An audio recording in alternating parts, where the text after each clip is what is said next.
जय हिंद दोस्तों, एक बार फिर से स्वागत है आप सभी का। आप जीके जीएस की क्लास आज इंपॉर्टेंट क्वेश्चन एमसीक्यू फॉर्मेट में आपको मिलने वाले हैं। एक बार कुछ मोटिवेशन के लिए हो जाए हमारा कि विरासत में मेहनत मिली है, कहानी हम खुद लिखेंगे। तो बिल्कुल सही बात है और चलते हैं अपनी कहानी खुद लिखते हैं और आज इंपॉर्टेंट क्वेश्चनों को देखते हैं। यहाँ पे देखो दिया गया है, ये आपका करंट का क्वेश्चन है और इम्पॉर्टेंट है, तो याद रखना है। यहाँ पे पूछा जा रहा है आपसे कि पेरिस ओलंपिक 2024 के उद्घाटन समारोह में भारत का ध्वजवाहक कौन होगा। तो 2024 के उद्घाटन समारोह में जो पेरिस ओलंपिक है उसका भारत की तरफ से ध्वजवाहक कौन होगा। तो याद रखना पीवी सिंधु और शरत कमल। तो यहाँ पे ऑप्शन सी जो है वो बिल्कुल राइट आंसर हो जाएगा, ए और बी दोनों। तो मैं उम्मीद करता हूँ इस क्वेश्चन को आपने नोट कर लिया होगा। देखो दूसरा क्वेश्चन है हमारा कि 5 नदियों की भूमि किसे कहा जाता है। 5 नदियों की भूमि पूछा जाएगा तो वो किसे कहा जाता है। याद रखना ये प्रश्न कई बार पूछा भी गया है, तो यहाँ पे हो जाएगा आपका सही जवाब पंजाब। और देखो अगर 7 नदियों की भूमि पूछेगा तो सप्त सिंधु है, इसको आप याद रखना। तो चलते हैं दोस्त अपने अगले प्रश्न की तरफ और देखते हैं हमारा अगला क्या है। तो कुछ जनगणना से क्वेश्चन आएंगे, इसलिए मैंने देखो हर क्लास में आपको जनगणना से क्वेश्चन करवाता हुआ चलूँगा। और यहाँ पे पूछा गया है जनगणना 2011 के अनुसार देश की महिला जनसंख्या में 10 की वृद्धि दर रही है। तो आप महिला जनसंख्या और टोटल भी पूछा जा सकता है, पुरुष जनसंख्या पूछा जा सकता है, तो सभी को नोट करिएगा। देखो यहाँ पे याद रखना अगर टोटल 2001 से जो भाई देखो 10 साल बाद होती है ना, जनगणना 10 साल बाद होती है, ये भी पूछा जाता है। तो याद रखना 10 साल बाद होती है, तो 1 से 11 तक जो वृद्धि दर रही है टोटल, वो याद रखना 17.64 तो प्रतिशत, मतलब ऑप्शन सी ये हो जाएगा आपका टोटल।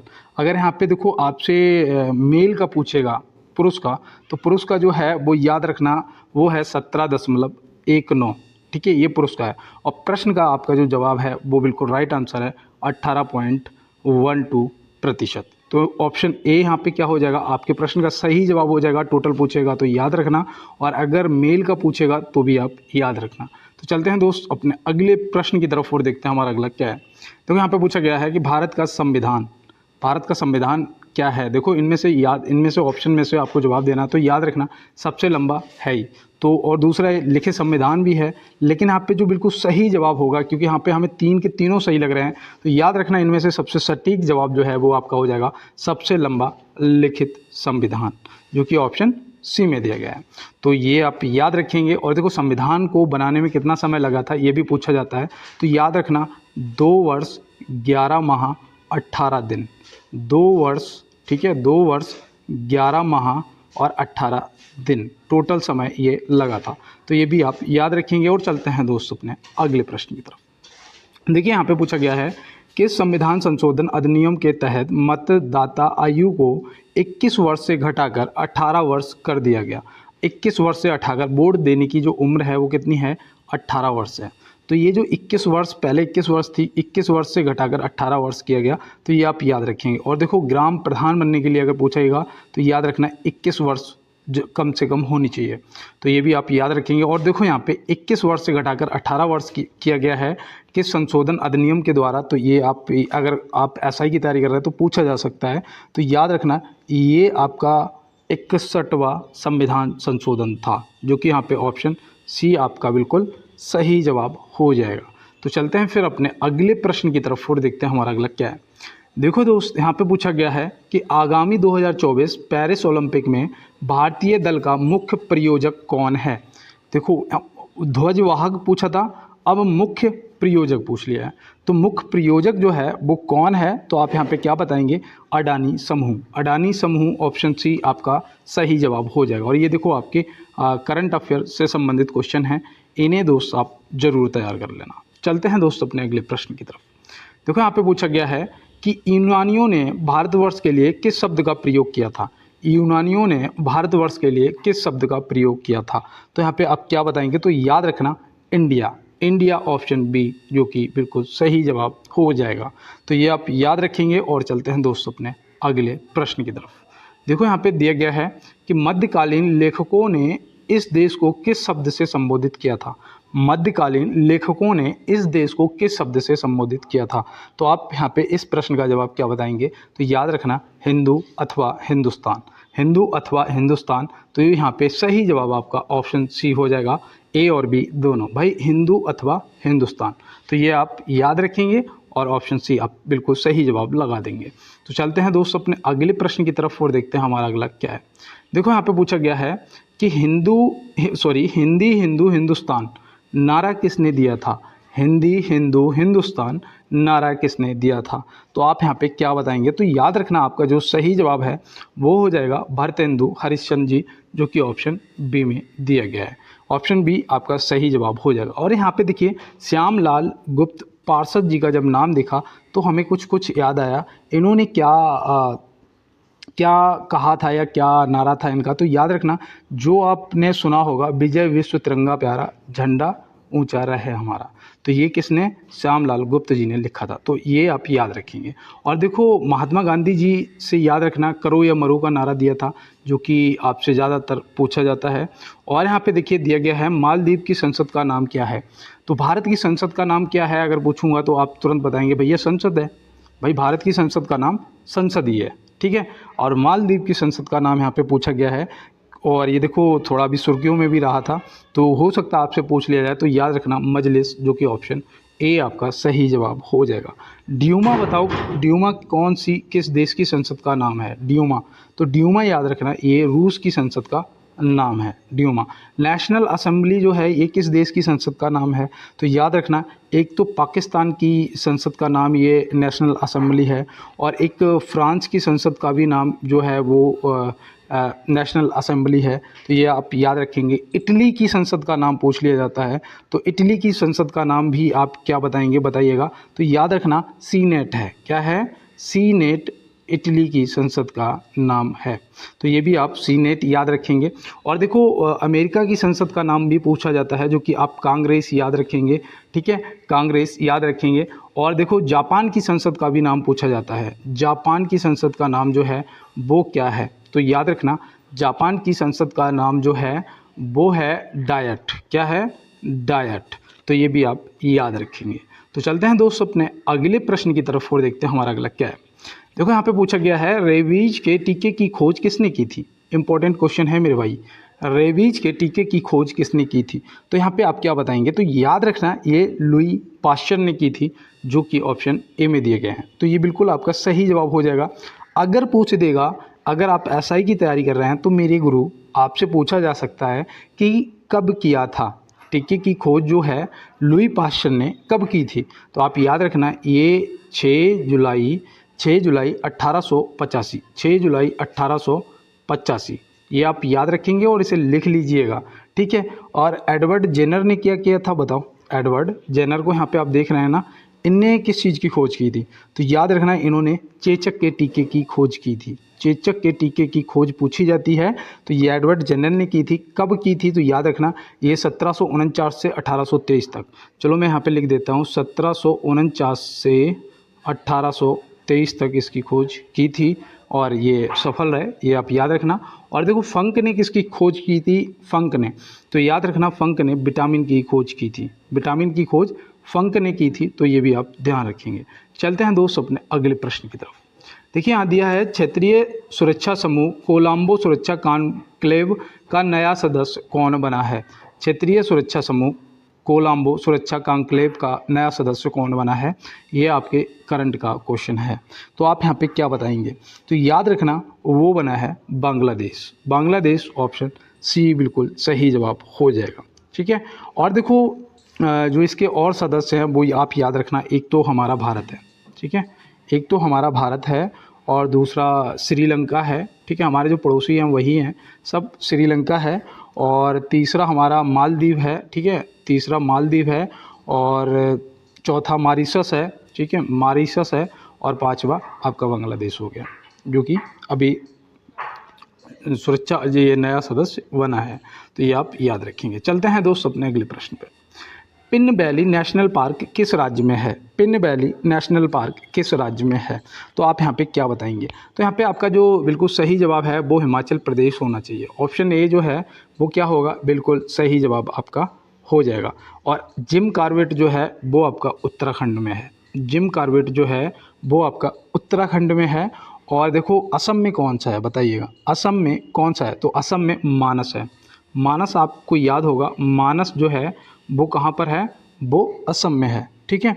और मारू अभ्यारण्य पूछा जाता है, मरु अभ्यारण्य, मारू नहीं सॉरी, मरु अभ्यारण्य पूछा जाता है, ये बताइए कहाँ पर है। किसी को पता है, नहीं पता तो याद रखना और राजस्थान, आरजे लिख दीजिएगा, मरु अभ्यारण्य और राजस्थान, इतना आप याद रखेंगे। और रणथंभौर कहाँ है, वो भी राजस्थान में ही है ना। और देखो यहाँ पे दिया गया है कि 73वां संविधान संशोधन संबंधित है, 73वां संविधान संशोधन संबंधित है। तो यहाँ पे आप क्या बताएंगे, तो याद रखना ये पंचायती राज से संबंधित है, ये पूछा जाता है ज़्यादातर, ऑप्शन बी आप याद रखेंगे। और चलते हैं दोस्तों अपने अगले प्रश्न की तरफ और देखते हैं हमारा अगला क्या है। देखो यहाँ पे बोला गया है उच्च न्यायालय के मुख्य न्यायाधीश की नियुक्ति कौन करता है, उच्च न्यायालय के मुख्य न्यायाधीश की नियुक्ति कौन करता है। तो यहाँ पे आप क्या बताएंगे, तो याद रखना ये हमारे राष्ट्रपति जी करते हैं, जो कि ऑप्शन ए में दिए गए हैं।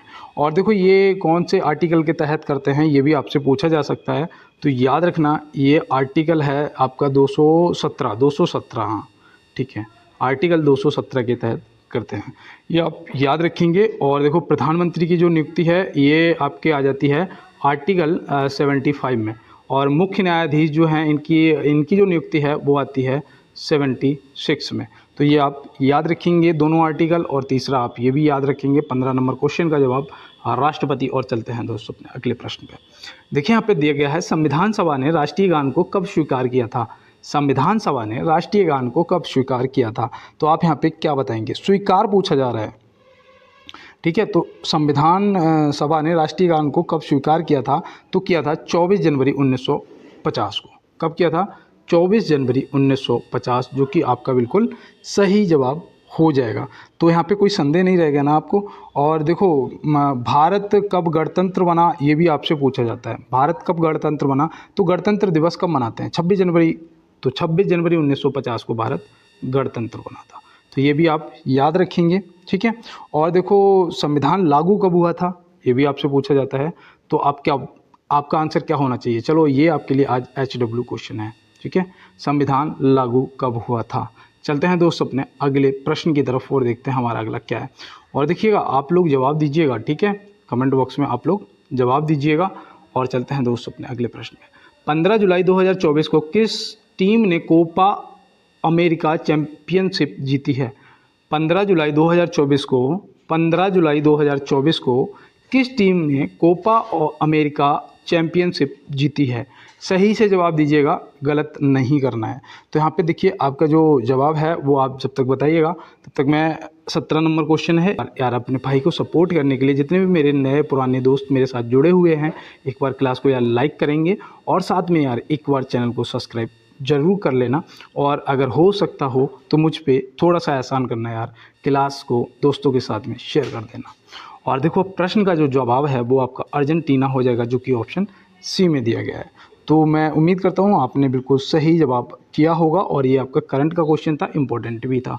चलते हैं दोस्तों अपने अगले प्रश्न की तरफ। प्रस्तावना में समाजवादी, धर्मनिरपेक्षता, अखंडता शब्द पदों को किसके द्वारा जोड़ा गया था। प्रस्तावना में समाजवादी, धर्मनिरपेक्षता, अखंडता पदों को किसके द्वारा जोड़ा गया था। तो इस प्रश्न को आप क्या करेंगे सही जवाब, तो यहाँ पे आप क्या बताएंगे, तो यहाँ पे आपका सही जवाब जो है वो होना चाहिए 42वें संविधान संशोधन द्वारा जोड़ा गया था। 42वें संविधान संशोधन द्वारा जोड़ा गया था। और दूसरा याद रखना, यहाँ पे आपसे पूछा जा सकता है कि कब जोड़ा गया था, तो ये 1976 में जोड़ा गया था। कब जोड़ा गया था, 1976 में जोड़ा गया था। तो चलते हैं फिर अपने अगले प्रश्न की तरफ। और मैंने PDF के लिए आपको बोल दिया है कि आप कमेंट बॉक्स में मुझे बोल सकते हैं, अदरवाइज अगर आप चैनल को ओपन कर पा रहे हैं जहाँ पे GK GS लिखा हुआ आ रहा होगा और लगभग 13.9 के सब्सक्राइबर लिखा हुआ आ रहा होगा, वहाँ पे आपको क्लिक करना है। जैसे ही चैनल खुलेगा आपको वहाँ पे देखना है, कुछ लिंक लगे होंगे ऊपर जहाँ पे लिखा होगा देशी फ्रॉम गाँव वाला, उसके पास में ही आपको क्लिक करना है और वहाँ पे आपको लिंक मिल जाएंगे और आप टेलीग्राम ग्रुप को ज्वाइन कर लेना। आपको डेली का डेली फ्री PDF मिलता रहेगा। देखो यहाँ पे दिया गया है 101वां संविधान संशोधन संबंधित है। 101वां संविधान संशोधन संबंधित है, किससे है, ये आपको ऑप्शन दे रखे हैं। आप क्या करेंगे इसका सही जवाब, तो याद रखना वस्तु एवं सेवा कर, GST वस्तु एवं सेवा कर। ये आपका बिल्कुल सही जवाब ऑप्शन सी हो जाएगा। और 100वां संविधान जो है वो आपका भूमि सीमा समझौते से है, और 99वां जो है 99वां वो आपका राष्ट्रीय न्यायिक नियुक्ति आयोग का गठन है। तो ये आप याद रखेंगे। तो चलते हैं दोस्त अपने अगले प्रश्न की तरफ। अनुप्रस्थ तरंगें किस माध्यम में उत्पन्न की जा सकती हैं? अनुप्रस्थ तरंगें, तो पहले तो मैं आपको बता दूं, इसमें आपको सिर्फ एक ऑप्शन मिल सकता है, द्रव लिखा हुआ, ठीक है। हो सकता है आपको ठोस लिखा हुआ मिले, लेकिन यहाँ पे मैं आपको बता दूं कि मैंने जब ये क्वेश्चन नोट किया था तो वहाँ पे सिर्फ ठोस में एक ऑप्शन था कि सिर्फ ठोस में, लेकिन जब मैंने इसे गूगल पे फाइंड किया तो मैंने पाया कि ठोस एवं द्रव दोनों में। तो यहाँ पे ऑप्शन सी जो है वो आपका प्रश्न का सही जवाब हो जाएगा। तो चलते हैं दोस्तों अपने अगले प्रश्न की तरफ और देखते हैं हमारा अगला क्या है। देखो यहाँ पे दिया गया है कि आकाश में तारे टिमटिमाते क्यों दिखते हैं? आकाश में जो तारे हैं वो ये टिमटिमाते हुए दिखते हैं ना, कि जैसे कि ये डिप्पर मार रहे हो है ना, तो वो क्यों दिखते हैं ये बताना है यहाँ पे। तो आप क्या बताएंगे? तो याद रखना वो प्रकाश के अपवर्तन के कारण। तो यहाँ पे आपका ऑप्शन ए बिल्कुल राइट जवाब हो जाएगा। और मैं माफ़ी चाहता हूँ यार, काफ़ी दिनों से क्लास नहीं हो पाई, मुझे खुद लग रहा था मैं खुद नहीं पढ़ पा रहा था क्योंकि मेरे पास फ़ोन नहीं था यार। देखो यहाँ पे दिया गया है मौलिक अधिकारों का उल्लेख भारतीय संविधान के किस भाग में है? मौलिक अधिकारों का उल्लेख भारतीय संविधान के किस भाग में है? तो ये तो देखो दोस्त पता होना चाहिए, और मेरे जो पुराने दोस्त हैं मुझे पता है कि आपने तुरंत बताया होगा कि भैया भाग 3 में है। भाग 3 यहाँ पे आपका बिल्कुल सही जवाब हो जाएगा। भाग 3 जो है आपका बिल्कुल सही जवाब हो जाएगा। अगर मैं आपसे अनुच्छेद की बात करूं तो आप क्या बताएंगे? तो आपको यहाँ पे जो मौलिक अधिकारों का उल्लेख है वो आर्टिकल में कहां से कहां तक मिलता है, ये भी आप याद रखना। 12 से 35 तक, 12 से 35 तक मिलता है, याद रहेगा ना। अब आपसे अगर मैं पूछता हूँ कि 12 से पहले 11 आएगा, तो 11 इधर लिखता हूँ, चलो यहाँ पे देखो 11 से जो 5 तक जो आर्टिकल हैं वो किससे संबंधित हैं, कौन से भाग या किससे संबंधित हैं? तो ये भाग 2 से संबंधित हैं, 5 से 11। और ये किससे संबंधित हैं? तो देखो ये याद रखना, नागरिकता से संबंधित है। किससे? नागरिकता से, याद रहेगा ना। और भाग 1 जो है वो 1 से 4 तक है, और इसमें क्या है, इसमें जो ये आर्टिकल लिखे हुए हैं, ठीक है, 5 से 11, 1 से 4, तो इसमें क्या है, इसमें भारत के राज्य क्षेत्र और उनके अधिकार ये सब दिया गया है। तो ये राज्य क्षेत्र से संबंधित है। देखो यहाँ पे दिया गया है भारत के लिए नियोजित अर्थव्यवस्था नामक पुस्तक के लेखक कौन है? भारत के लिए नियोजित अर्थव्यवस्था नामक पुस्तक के लेखक कौन है? तो यहाँ पे आपका सही जवाब क्या होगा? तो ये आप आज एक क्वेश्चन में दूंगा आपको, ये HW, ये सिर्फ एक क्वेश्चन आपके लिए आज HW है 23 नंबर। और इसका जब जवाब आप कमेंट बॉक्स में करेंगे तो ऐसे करेंगे, यहाँ पे लिखेंगे 23 और डॉट लगाएंगे, और A, B या C, D ऑप्शन जो आपको सही लगेगा वो आप यहाँ पे टाइप कर देंगे और कमेंट बॉक्स में बताएंगे। चलते हैं दोस्तों अपने अगले प्रश्न की तरफ और देखते हैं हमारा अगला क्या है। तो यहाँ पे दिया गया है भारत का सबसे पुराना तेल क्षेत्र कौन से राज्य में है? भारत का सबसे पुराना तेल क्षेत्र कौन से राज्य में है? तो यहाँ पे आपका जो सही जवाब है वो क्या? डिब्रूगढ़ मतलब असम है ना, डिब्रूगढ़ में है ना असम। तो यहाँ पे ये असम आपका सही जवाब हो जाएगा। और ये कब स्थापित किया गया था? तो याद रखना ये 1889 में स्थापित किया गया था। कब? 1889 में स्थापित किया गया था। तो ये भी आप याद रखेंगे। और चलते हैं अपने अगले प्रश्न की तरफ। देखो यहाँ पे दिया गया है वर्ष 2024 के लिए सर्वश्रेष्ठ कृषि राज्य पुरस्कार किसे प्रदान किया गया है? वर्ष 2024 के लिए सर्वश्रेष्ठ कृषि राज्य पुरस्कार किसे प्रदान किया गया है? करंट का इंपॉर्टेंट क्वेश्चन है यार। अब यहाँ पे बताइएगा, आपको पता है तो आप बता देंगे, वरना याद रखना महाराष्ट्र आपका सही जवाब हो जाएगा। और यहाँ पे देखो दिया गया है कि गांधार शैली और मथुरा कला शैली का विकास किसके शासनकाल में हुआ था? गांधार शैली और मथुरा कला शैली का जो विकास है वो किसके शासनकाल में हुआ था? तो आप यहाँ पे क्या बताएंगे? तो याद रखना ये कनिष्क, राजा कनिष्क, ये ऑप्शन बी बिल्कुल सही जवाब हो जाए। और मैं आपको बताऊं ये इसका जो एक प्रश्न और पूछा जाता है कि रेशम मार्ग पर किसका कब्जा था? रेशम मार्ग पर, तो याद रखना वो भी कनिष्क हो जाएगा आपका बिल्कुल सही जवाब। और चलते हैं दोस्त अपने अगले प्रश्न की तरफ। देखो यहाँ पे दिया गया है ₹1 के नोट पर किसके हस्ताक्षर होते हैं? जरूरी नहीं है कि हर क्वेश्चन आपसे हार्ड पूछा जाए, जरूरी नहीं है हर क्वेश्चन आपसे हार्ड पूछा जाए। तो आप देखो, अगर ये आपको लगता है कि बहुत नॉर्मल क्वेश्चन है तो इसका भी आप कमेंट बॉक्स में जवाब देंगे। और मैं आपसे पूछ रहा हूँ कि 10 रुपये के नोट पर किसके हस्ताक्षर होते हैं, 5 रुपये के नोट पर किसके हस्ताक्षर होते हैं, और मतलब कि 1 रुपये से ऊपर के जो नोट हैं उस पर किसके हस्ताक्षर होते हैं, और 1 रुपये के नोट पर किसके होते हैं। ये आपका HW है, पूरा लिखोगे और मुझे सेंड करोगे। चलते हैं दोस्तों अपने अगले प्रश्न की तरफ। और यहाँ पे दिया गया है, दक्षिण भारत की नदियों में सबसे लंबी नदी है। दक्षिण भारत की नदियों में सबसे लंबी नदी है, तो आप क्या बताएंगे। तो याद रखना, वैसे तो भारत में सबसे लंबी नदी जो है वो आपकी गंगा है। सबसे लंबी जो नदी है वो आपकी गंगा मैया है, जिनकी लंबाई जो है वो है 2525 किलोमीटर। ठीक है, 2525 किलोमीटर। लेकिन दक्षिण भारत की गंगा, दक्षिण भारत की नदियों में सबसे लंबी नदी, देखो मैं मुंह से मेरे जवाब भी निकल गया। दक्षिण भारत की गंगा भी उसे बोलते हैं, किसे, गोदावरी जी को। ये तो ऑप्शन बी यहाँ पे सही जवाब हो जाएगा। और इनकी जो लंबाई है वो याद रखना 1465 किलोमीटर है। कितनी है, 1465 किलोमीटर है। तो ये भी आप याद रखेंगे। और ब्रह्मपुत्र की जो लंबाई है वो भी याद रखना, चलिए यहाँ पे बता देते हैं, 2900 किलोमीटर है। कितनी, 2900 किलोमीटर है। तो ये भी आप याद रखेंगे। चलते हैं दोस्तों अपने अगले प्रश्न पे और देखते हैं हमारा अगला क्या है। देखो यहाँ पे बोला गया है, बुर्जिला दर्रा तथा जोजिला दर्रा निम्न में से किस राज्य में है। बुर्जिला दर्रा तथा जोजिला दर्रा निम्न में से किस राज्य में है। तो आप यहाँ पे क्या बताएंगे। यहाँ पे जो आपका सही जवाब है वो होना चाहिए Jammu and Kashmir, option C यहाँ पे बिल्कुल और राइट जवाब हो जाएगा। तो मैं उम्मीद करता हूँ इसका आपने राइट आंसर कर दिया होगा। और चलते हैं दोस्तों अपने अगले प्रश्न की तरफ। देखिए यहाँ पे दिया गया है, हड़प्पावासी किस वस्तु के उत्पादन में सर्वप्रथम थे। हड़प्पावासी किस वस्तु के उत्पादन में सर्वप्रथम थे। तो याद रखना, कपास के उत्पादन में। ऑप्शन ए यहाँ पे बिल्कुल सही जवाब हो जाएगा। चलते हैं दोस्तों अपने अगले प्रश्न की तरफ। और देखो, कपास के लिए सबसे उपयुक्त मिट्टी याद रखना, वो होती है काली मिट्टी। कौन सी मिट्टी होती है, काली मिट्टी। ये भी आप देखो, कपास सफ़ेद होता है ना, रुई कैसी होती है, गोरी होती है, सफ़ेद होती है, तो वो कैसे काली मिट्टी में पैदा होती है। कमल हमेशा कीचड़ में उगता है। याद रखना कि अगर आज समस्या है तो याद रखना कि कल आपका बहुत अच्छा आने वाला है, 110%। और देखो यहाँ पे दिया गया है, मानव सभ्यता के विकास की सर्वप्रथम अवस्था कौन सी थी। मानव सभ्यता के विकास की सर्वप्रथम अवस्था कौन सी थी। तो याद रखना, शिकार करना। ऑप्शन बी जो है आपका बिल्कुल सही जवाब हो जाएगा, शिकार करना। तो मुझे लग रहा है यहाँ पे कृषि करना भी आपने लगाया होगा, लेकिन दोस्त याद रखना कि शिकार करना सबसे पहले स्टार्ट किया था। तो यहाँ पे दिया है, 14 जुलाई 2024 को नेपाल का नया प्रधानमंत्री किसे नियुक्त किया गया है। 14 जुलाई 2024 इंपॉर्टेंट क्वेश्चन है आपके लिए। और नेपाल का प्रधानमंत्री नियुक्त हुआ है, तो भाई देखो हमारे पड़ोसी हैं तो हमें पता होना चाहिए, वो हैं KP शर्मा ओली जी। KP शर्मा ओली जी, जो कि यहाँ पे ऑप्शन सी आपका बिल्कुल सही जवाब हो जाएगा। और इनके पहले जो पहले थे, सबसे पहले प्रधानमंत्री वो कौन थे। जैसे कि हमारे कौन थे, जवाहरलाल नेहरू जी थे भाई सबसे पहले प्रधानमंत्री। सबसे पहले राष्ट्रपति जी कौन थे, डॉक्टर राजेंद्र प्रसाद जी थे, हैं। और मुख्य न्यायाधीश कौन थे, हीरालाल जी कानिया थे।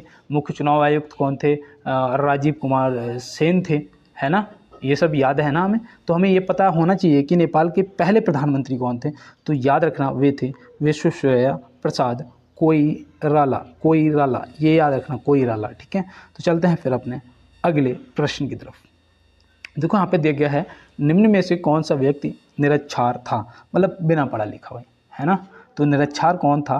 तो देखो याद रखना, वो था अकबर। अकबर बिना पढ़ा लिखा था, ये आप याद रखेंगे। और चलते हैं दोस्तों अपने अगले प्रश्न की तरफ और देखते हैं हमारा अगला क्या है। भारत सेवक समाज की स्थापना किसने की थी। भारत सेवक समाज की स्थापना किसने की थी। तो आप यहाँ पे क्या बताएंगे। देखो याद रखना, वो की थी गोपाल कृष्ण गोखले ने। किसने की थी, गोपाल कृष्ण गोखले जी, जो कि ऑप्शन सी में दिए गए हैं। और देखो कब की थी ये भी पूछा जाएगा, तो आप याद रखना 12 जून 1905 को की थी। कब की थी, इधर लिख देता हूँ, 12 जून 1905 में। और देखो मैं आपको PDF देता हूँ, इसीलिए यहाँ पे ये आंसर लिखा है, इसी का अगर आंसर लिख दूंगा यहाँ पे ये इतना पूरा, ठीक है। और आपको PDF मिल जाएगी, कोई भी पैसा नहीं लगना है, बिल्कुल फ्री PDF है यार। आप लोग बस तैयारी करो यार, सफल हो जाओ। मैं नहीं हो पाया तो मैं चाहता हूँ कि आप तो हो ही जाओ। और देखो यहाँ पे क्या क्या कितनी अच्छी लाइन लिखी है कि लक्ष्य यदि सर्वोपरि है तो फिर आलोचना, विवेचना और प्रशंसा कोई मायने नहीं रखती। कोई क्या कह रहा है, कोई हमें पागल कह रहा है, क्या कह रहा है, कोई मायने नहीं रखता। क्योंकि हमारी जो नज़र है ना, हमारी जो दृष्टि है, हमारा जो फोकस है, वो हमारा लक्ष्य पे होना चाहिए और कुछ नहीं। तो ये आप याद रखना। और यहाँ पे दिया गया है, चंद्रगुप्त मौर्य के दरबार में भेजा गया यूनानी राजपूत था। चंद्रगुप्त मौर्य के दरबार में भेजा गया यूनानी राजपूत कौन था? तो आप याद रखना यहाँ पे राजपूत नहीं होगा, यहाँ पे गड़बड़ हो गया है, ठीक है, ये मिस्टेक है, और राजदूत होगा, यूनानी राजदूत। और वो राजदूत कौन था पता है? जो राजदूत था वो कौन था बताइए? तो वो याद रखना, वो था मैगस्थनीज। कौन था? Megasthenes, option A. और पता है आपको, ये जो मैगस्थनीज था इसने एक पुस्तक लिखी थी क्या, जिसका नाम था इंडिका। क्या? इंडिका, जो कि आपसे पूछी जाती है, ठीक है। और हैनसांग जो था ये हर्षवर्धन के कार्यकाल में आया था। फाहान जो था वो किसके कार्यकाल में आया था बताओ, कमेंट बॉक्स में बताना, ठीक है। और देखो यहाँ पे दिया गया है, वह पुर्तगाली कौन था जिसने गोवा पर अधिकार किया था? वह पुर्तगाली कौन था जिसने गोवा पर अधिकार किया था? तो वो कौन था दोस्त? तो आप याद रखना, वो था क्या था, अल्फांसो डी अबुकर्क, ठीक है, अल्फांसो डी अबुकर्क, जो ऑप्शन ए में दिया गया है। तो ये आप याद रखेंगे, ठीक है। कब करा था इसने? तो इसने 12 जून 1905 को करा था। नहीं नहीं नहीं नहीं नहीं नहीं, इसने करा था 1509 में किया था। और कहीं पे आपको 10 भी लिखा हुआ मिल सकता है, तो आप ये मत समझना कि मैंने 9 बताया, नहीं 9 सही है, आपको 10 भी मिल सकता है और 9 भी मिल सकता है। तो यहाँ पे 10 जो है वो बिल्कुल सही बनता है जवाब, लेकिन मैंने जब देखा तो वो 9 में आया था भारत और 10 में उसने कब्जा कर लिया था। तो चलते हैं दोस्तों अपने अगले प्रश्न की तरफ। देखो यहाँ पे दिया है, शरावती वन्य जीव अभ्यारण्य किस राज्य में स्थित है? शरावती वन्य जीव अभ्यारण्य जो है वो किस राज्य में स्थित है? तो आप क्या बताएंगे? ये तो भाई शिमोग में है। शिमोग कहाँ पड़ता है पता है? कर्नाटक में पड़ता है। कहाँ पड़ता है? कर्नाटक में पड़ता है। और मैं आपको बता दूं एक प्लस पॉइंट, कुछ क्वेश्चन तो आपके कैसे सही हो जाएंगे। एक आप भारत का पूरा नक्शा लेना, ठीक है, नक्शा आता है ना, उसे लेना, उसमें आपके नदी पहाड़ जो भी हैं यहाँ पे लिखे होते हैं, ठीक है, और यहाँ पे पूरे आते हुए आपको दिखाई देते हैं। तो वो पूरा नक्शा आप एक बार सही से देख लेना, बस देख लेना, एक एक चीज़ को पढ़ लेना। मैं सही बता रहा हूँ, आपके 2 से 3 क्वेश्चन सही हो जाएंगे, ठीक है, याद रखना मेरी बात को। और देखो यहाँ पे दिया है, साइना नेहवाल का नाम किस खेल से जुड़ा है? साइना नेहवाल का जो नाम है वो किस खेल से जुड़ा है? तो आप याद रखना, वो बैडमिंटन से जुड़ा है। किससे? बैडमिंटन से। और आपको पता है इन्होंने लंदन ओलंपिक में मेडल जीता था। कौन सा जीता था? कब जीता था पता है आपको? नहीं, नोट कर लो यार, हो सकता है कि यार पूछ लिया जाए। 2012 में जीता था। कब? 2012 में लंदन ओलंपिक में, और वो मेडल था कांस्य पदक। कौन सा था? कांस्य पदक था। तो ये भी आप याद रखेंगे। और चलते हैं दोस्त अपने अगले प्रश्न की तरफ। महिला T20 एशिया कप 2024 कहाँ आयोजित किया जाएगा? महिला T20 एशिया कप 2024 कहाँ आयोजित किया जाएगा? देखो इम्पोर्टेंट मेरे भाई, अब आप बताइएगा, तो आपको पता होना चाहिए। या दाम्बुला में करा जाएगा। दाम्बुला मतलब ऑप्शन सी। और ये दाम्बुला पता है कहाँ पड़ता है? पता है? नहीं, श्रीलंका में। कहाँ पड़ता है भाई? श्रीलंका में पड़ता है। देखो यहाँ पे इंग्लिश में भी ये टाइप कर रखा है मैंने, है ना। अब ये सही है इंग्लिश में, अब मुझे नहीं पता। और चलते हैं दोस्त अपने अगले प्रश्न की तरफ। देखिए यहाँ पे दिया गया है, हमारे शरीर में पित्त रस कहाँ पैदा होता है? हमारे शरीर में पित्त रस जो है वो कहाँ पैदा होता है? तो आप क्या बताएंगे? तो याद रखना, ये यकृत में होता है। यकृत मतलब लीवर, ऑप्शन बी यहाँ पे सही जवाब आपका हो जाएगा। और चलते हैं दोस्त अपने अगले प्रश्न की तरफ। और मैं आपको बता दूं, मुझे इंग्लिश नहीं आती भाई, मुझे हिंदी आती है, और हिंदी में ही समझ आता है, हिंदी में ही समझाना होता है। मैं इंग्लिश ना जानता हूँ, ना मुझे इंग्लिश आती है, और ना मुझे इंग्लिश पढ़ने की ज़रूरत है, क्योंकि मेरे देश की भाषा हिंदी है और मुझे हिंदी बहुत अच्छी लगती है। देखो यहाँ पे दिया गया है, गैस एजेंसियों द्वारा सिलेंडरों में भरकर दी जाने वाली कुकिंग गैस है। गैस एजेंसियों द्वारा सिलेंडरों में भरकर दी जाने वाली कुकिंग गैस कौन सी है? तो आप क्या बताएंगे? बताइए यहाँ पे क्या बताएंगे? तो याद रखना, प्रोपेन और ब्यूटेन दोनों होती हैं। तो यहाँ पे ऑप्शन सी आपका लगभग सही जवाब हो जाएगा। लगभग नहीं, हो जाएगा, ऑप्शन सी आपका सही जवाब। और चलते हैं दोस्त अपने अगले प्रश्न की तरफ। देखो यहाँ पे दिया गया है, नागार्जुन सागर परियोजना किस नदी पर बनी है? नागार्जुन सागर परियोजना किस नदी पर बनी है? तो वो कौन सी नदी है? तो याद रखना, वो है कृष्णा नदी, जो कि ऑप्शन ए में दिया गया है। और ये कृष्णा नदी ये जो नागार्जुन सागर परियोजना है ना, ये आंध्र प्रदेश में है। याद रखना, कहाँ पर? कृष्णा नदी पर, आंध्र प्रदेश। बिल्कुल सही जवाब आपका हो जाएगा।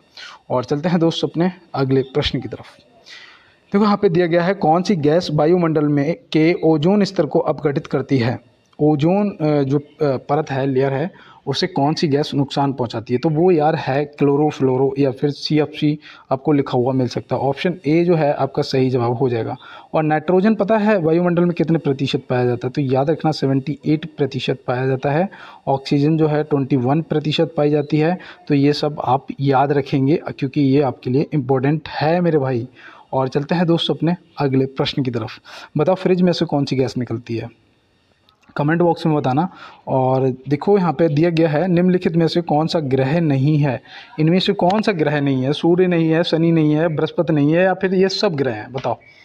अब यहाँ पे आपका जो सही जवाब होना चाहिए ना दोस्त, वो होना चाहिए सूर्य।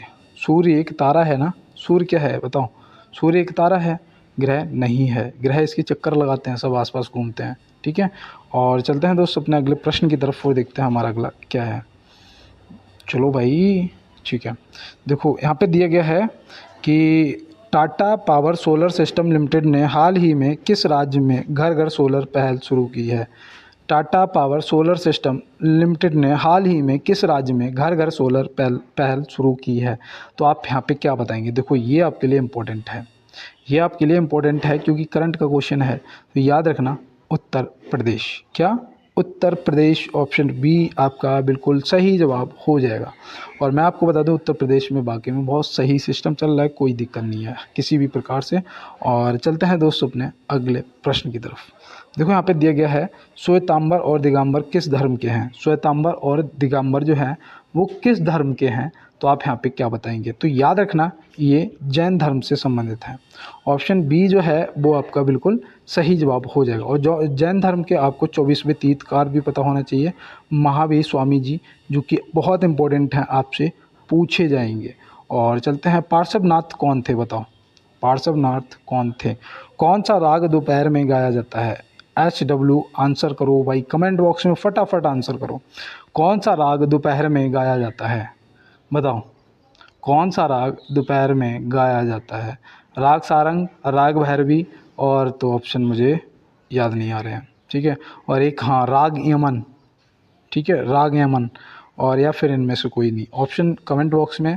और चलते हैं दोस्त अपने अगले जवाब अगले क्वेश्चन की तरफ। स्वांगल कहाँ की जनजाति है? स्वांगल कहाँ की जनजाति है? या फिर स्वांगला लिखा हुआ मिलेगा या फिर स्वांगल। ठीक है, यहाँ पे स्वांगल लिखा हुआ है जो कि मुझे लग रहा है गलत लिखा है, स्वांगला होगा। ठीक है, मैं इधर लिख देता हूँ। ठीक है, स्वांगला। ठीक है, हाँ स्वांगला।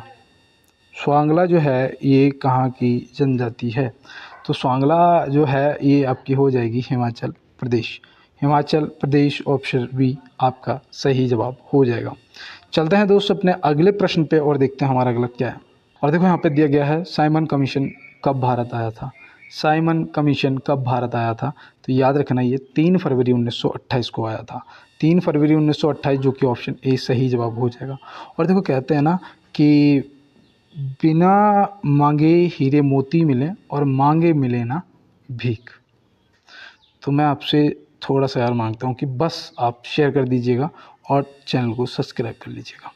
और देखो यहाँ पे दिया है पुरी के जगन्नाथ मंदिर का निर्माण किस शैली में किया गया है?